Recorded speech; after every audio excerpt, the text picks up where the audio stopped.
There is the men in green for the game this Friday night, which will be under the lights in Dublin. Ireland against the All Blacks. There is something just a little bit spicy about that fixture, isn't there? With the history between these two teams in recent years, with the rivalry that's built up and the bad blood and the memories that exist from only a year ago. Cannot wait for this one. Your thoughts down below in the comments. I'm Tim, this is Egg Chasers.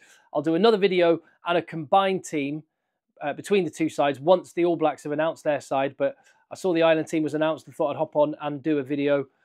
And yeah, what are the headlines? Well, no Tadhg Furlong is the big one, isn't it? This was starting to come through on the wires a little bit last night. Started to get the word that Tadhg Furlong was out and unavailable. It's turned out to be the case, meaning that, yeah, no Furlong, no Sheehan in Ireland's front row. That's a hammer blow selection-wise. But a lot of other players that it looked like might be injury concerns are available and are playing. Although there's quite a few Irish players that are going to be a little bit rusty, haven't had a lot of rugby under their belt. And do you know one thing I'm really interested to see? The reaction to that of Irish journalists and Irish fans, given the amount of stick that was given to Steve Borthwick for selecting Tom Curry, George Ford and Henry Slade, who hadn't had a whole lot of time playing rugby. He picked them and got so much criticism for it. My guess is there won't be anywhere near, or in fact, there won't be any criticism of selections of players like Matt Hansen, Joe McCarthy, and Ronan Kelleher and Rob Herring. Your thoughts, like I say, down below. The last 24 hours, obviously, if you go online, you go on social media, you go look on your telly, it's been dominated by politics. Unfortunately, I have to keep that going. I know you probably wanted to get away from all of that and just focus on the rugby, but no, a little bit of politics is coming your way because, yeah, the Mayor of Wexford, as he is affectionately known, his other nickname, the Wexford Bull. Tadhg Furlong is not available for this game. It always surprises me, you know, Tadhg Furlong's actually only 31 years of age. He's got so much rugby left in the tank. He's got 78 caps to his name. And, yeah, a big, big blow for Ireland that he is out. Of course, New Zealand, and we'll get their team soon, and I'll have another video when they do, they'll point straight away to the fact, hold on, yeah, well, Ireland are without Tadhg Furlong, but we're not going to have Bodie or Cody for this one, which is fair comment, in fairness, isn't it? I reckon you could say, though, it's a little bit of a double whammy for Ireland because Ethan de Groot, again, don't know if he's selected. I'm assuming he will probably start. But Tadhg Furlong, first choice tight head prop, is out. And New Zealand's first choice loose head prop could be back in and against him. Which, I mean, how much does that... Well, the scrum is massively important, and I'm an England fan. I know better than anyone. Can't scrum, can't win. How much does that swing the advantage towards New Zealand, where the margins you'd feel in this one are going to be pretty tight? The rivalry that I mentioned between these two teams has really built up brilliantly, hasn't it, over the last 10 years? New Zealand had only ever beaten Ireland before 2016. Ireland got their first ever win, that famous win in Chicago. And since then, Ireland have won 5 out of 10 games. So finely balanced. New Zealand have the better of Ireland at World Cups, obviously. But interestingly, in the autumn tests, this time of year, Ireland do very well. They've won 3 out of the last 4 games against the All Blacks. All Blacks with just 1 win in Dublin in those last 4. But winning has become a bit of a habit for Ireland against New Zealand. And so they will come into this absolutely full of confidence. New Zealand will probably feel like they've got a point to prove. And this one's going to be a proper ding-dong. Especially when you just think back a year, that World Cup quarter-final, one of the best games of rugby you could hope to see. So intense. And New Zealand on that night had enough and came out on top in what turned out to be Johnny Sexton's last game, which, by the way, talk about the rivalry and the spice that's in this fixture. The whole Johnny Sexton, Rieko Ioane thing is just going to add another beautiful little bit of spice to it.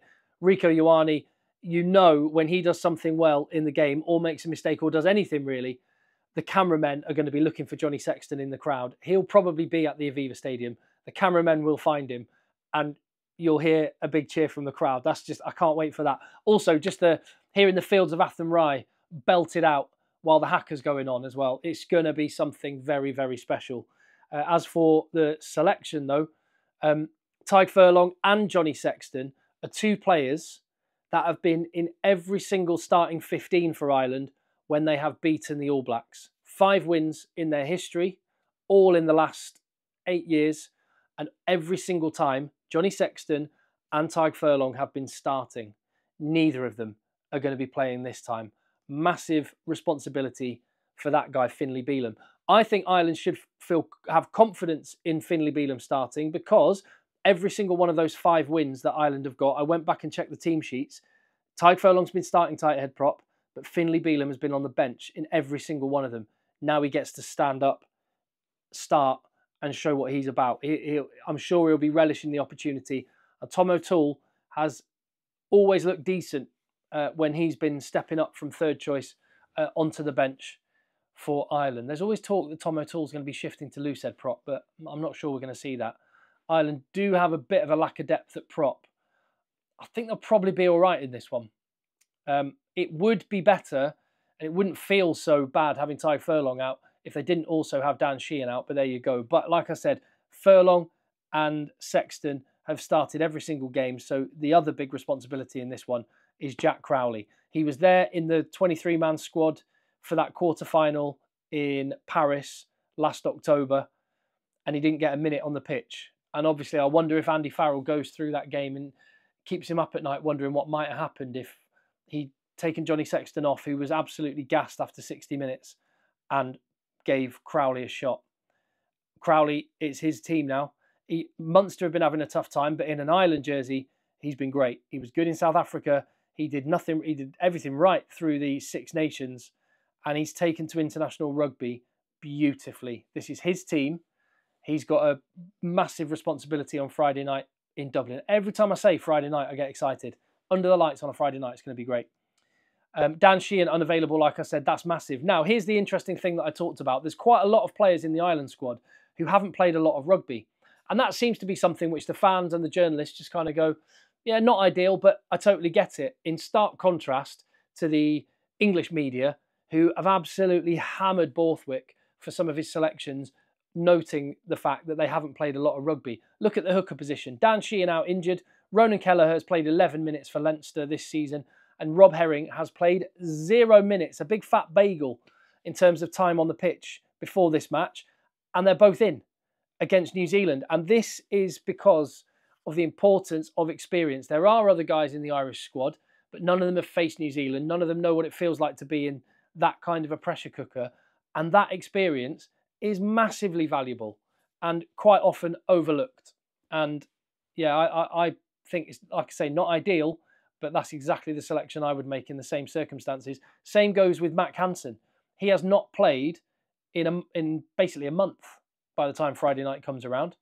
Straight in, and he's part of a very experienced back three together with Keenan and Lowe. They've played a lot of rugby together, and that's the call I would make as well. And same goes with Joe McCarthy, who's played, I think, about 75 minutes in total this season. And he's just coming back from an injury, but in he goes because he's a big game player and he's got it. And he'll bring it on Friday night. They've also got good players on the bench as well, you have to point out. So whilst McCarthy might be a slight concern in terms of how many minutes can he last, they've got Henderson on the bench. They can move Tadhg Byrne into second row as well, and they've got Peter O'Mahony who can come off the bench into the side. No Ryan Baird in this one. Obviously no Jack Conan either. But I'm no worries about the Irish pack. And the back line picks itself pretty much. I mean, the centre partnership for Ireland, I think, could be the difference makers for them. Gibson Park and Crowley as well. So it's going to be fascinating to see who New Zealand pick. Osborne on the bench. Henshaw hasn't played a lot of minutes. Osborne getting the nods, quite a big call for him. Frawley on the bench as well. He was the hero in South Africa.